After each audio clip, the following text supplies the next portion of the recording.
Jelang kunjungan Anies Baswedan ke Provinsi Aceh, pemerintah mencabut izin lokasi acara jalan santai dan silaturahmi bersama Anies yang digelar Partai Nasdem pada 3 Desember.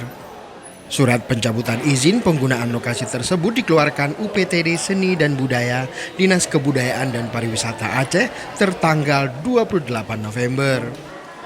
Dalam surat itu diketahui alasan pencabutan izin karena kegiatan tidak sesuai dengan ketentuan surat perizinan yang dikeluarkan.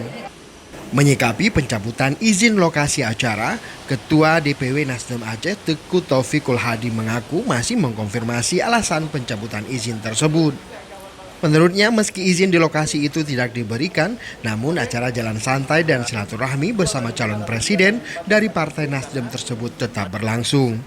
Namun untuk lokasi acara belum dapat diputuskan. Anies akan hadir di sini seperti kita rencanakan. Kami belum mengkonfirmasikan dan sedang kami konfirmasikan sehubungan ada surat-surat yang mengatakan tidak bisa melaksanakan acara tersebut, dengan kata lain membatalkan. Sampai saat ini kami sedang melakukan konfirmasi apakah benar atau tidak.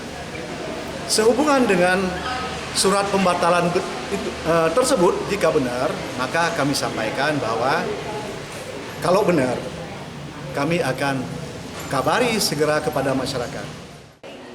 Anies Baswedan dijadwalkan akan tiba di Banda Aceh pada Jumat tanggal 2 Desember.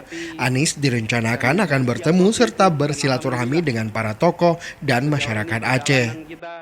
Dari Banda Aceh, Tim Liputan Aceh Video.